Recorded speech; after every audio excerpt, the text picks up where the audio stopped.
napakahusay naman talagang abogado, very well respected sa ating legal community, ay nagpadala ng sulat sa Supreme Court na sinasabi niyang, teka, ang nag-render ng desisyon dito sa kasong ito ay itong division na hindi ko matandaan kung second or third division. Hindi naman sila ang naka-assign dito. Parang bakit yung decision ang nakapirma sila.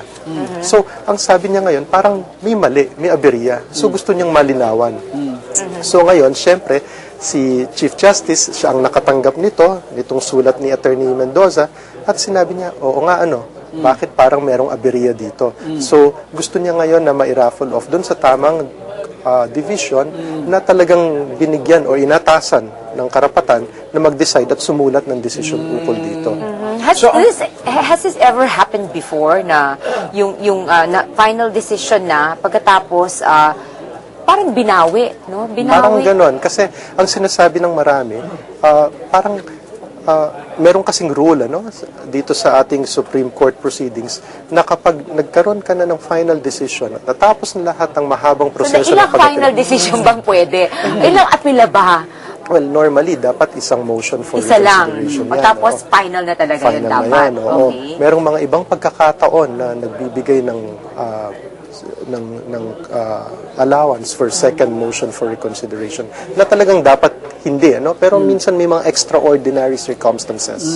So ang proof dito ng prosecution, attorney, na bawal ito at nangyari lamang ito dahil may influence si Chief Justice, yun po ba ang kanilang ipoprove? At saka nakikinig siya sa mga influential na tao. Dahil nga itong sinasabi na sulat ni Estelito Mendoza na on behalf of his very powerful client na Philippine Airlines, si Mr. Lucio Tan, ang hindi naman tinatagong may-ari niyan, ay parang napaboran. Yun ang sinasabi, lalo ng mga empleyado. What course should you take pag may question ka ng ganyan? Is it a motion? Ano yung tamang normal? Legal na pamamaraan? Dahil nga hindi na pwedeng humingi pa ng motion itong partido dahil bawal na. Ang ginawa ay sulat. Ang maraming nagsasabi, ang sulat na yan, hindi yan pwedeng tanggapin dapat ng Korte Suprema or ng Chief Justice. Kasi bawal yan Bawal ang second motion for reconsideration. Ngayon, kung sulat yan, kahit na sabihin mong hindi motion for reconsideration yan, dahil pinag-iisip ka ulit, dahil pinababago ang kaisipan mo o ang decision mo, dapat ibasura mo yan. On the other hand, attorney, pwede po bang sabihin naman ng depensa na paano kung talagang may nakita ngang mali? At na base sa sulat, tinignan nila ulit, talagang meron namang pagkakamali. Isn't it consistent with justice din dito sa bandang ito na tingnan at itama yung pagkakamali? So parang, again, it's going to be procedure versus talagang katotohanan o talagang nangyari. Anong tingin mo, attorney? Well, tama ka doon, na may karapatan din naman ang defense, lalo na itong partido ni Chief Justice. Nakatanggap ka ng sulat, nakita mo merong aberya talaga. Anong gagawin mo? So, sa kanyang pananaw, ang ginawa niya ay yung nararapat na parang hindi naman siya nag-decide na baguhin ang desisyon. Sinabi lang niya, itapon natin dun sa talagang may uukulan na kapangyarihan na magdesisyon dito. I would like to raise itong issue, hindi ko masyadong maintindihan kanina nung nagsasalita si Cuevas. He was saying he might file for certiorari doon sa issue nung nagdedebate pa sila patungkol tungkol dito sa liham ni Senadora Miriam. Can you explain that to us? Ang certiorari ay isang petisyon, ay isang remedyo na halimbawa merong kang nakikita sa aksyon ng isang korte na parang hindi yata ayon sa batas or parang it constitutes yung tinatawag nating grave abuse of discretion. Parang inaabuso niya yung kanyang kapangyarihan. Merong karapatan ang isang partido na maghain sa Supreme Court ng tinatawag na petition for certiorari para naman yung records ng kaso iaangat sa mas mataas na korte at susuriin ng mas mataas na korte. Hindi naman mas mataas ang Supreme Court, diba? Parang impeachment court ng pinakamataas. Paano siya magpa-file ng certiorari sa Supreme Court? Dito pumapasok yung sinasabi ni Senate President Enrile, Kasi si gaya ng nabanggit mo, si Justice Cuevas, parang sinasabi niya, we will file a petition for certiorari kung talagang ganito ang magiging desisyon tungkol sa inability or kawalan ng karapatan ng partido na mag-file ng motion for recon. Kasi nawawalan kami ng karapatan namin na mag-apila sa tingin naming maling desisyon. Ang sabi ni President Enrile, Senate President Enrile, tumatakbo ang gobyerno, ang lahat ng ahensya. Pwede niyong gamitin lahat ng legal remedies ninyo. Pero I will put my foot down pag kinwestiyon at pinilit na pahintuin ang proseso ng Senate sitting as an impeachment body. So parang mapapansin mo, merong konting sabihin nating threat si Justice Cuevas, natatakbo siya sa Supreme Court para mahinto itong Senate impeachment body because of grave abuse of discretion. At sinabi naman ni Senate President Enrile, magagawa mo yan. Pero sinasabi ko sa iyo, hindi kami hihinto sa paglilitis. Yan, oo. At isa pang term, attorney, na gusto nating ipaliwanag sa ating mga kababayan. Lagi po nating naririnig yung jurisprudence. Under jurisprudence, there is a prevailing jurisprudence. Pakipaliwanag nga po kung ano pong ibig sabihin itong binabanggit pong jurisprudence. Oo. Ang jurisprudence, simply put, ang ibig sabihin yan, ay yung kabuuan ng mga kaso na nadesisyonan ng Supreme Court, ng Korte Suprema. Kasi sa ating batas, ang ating mga sources of law ay una-una ang saligang batas, ang mga Republic Acts, o kaya mga statutes na naipasa ng ating Kongreso at Senado. At ang pangatlo, hindi ito exhaustive na list, pero ang pangatlo, ang sinasabing jurisprudence. Kasi yung mga desisyon ng Korte Suprema, ang kabuuan niya ay nagbibigay ng tulong or guidance sa ating hudikatura kapag nagdidesisyon sa kaso. Parang nagiging batas na rin, attorney, yung desisyon ng Supreme Court? Yes. So, gagawing batayan yon sa mga susunod pa mga kaso. Oo, siya ay parang nagbibigay ng guidance on how to decide on certain Kagaya issues nito, of law. ito medyo vague daw yung ating batas patungkol nga dito sa mga reconsideration, motions for reconsideration, So pag-uusapan nga nila ito, pag nag-decide sila tungkol dito, yun na ang magiging jurisprudence ba sa mga impeachment cases? Ganon? Napakaganda question.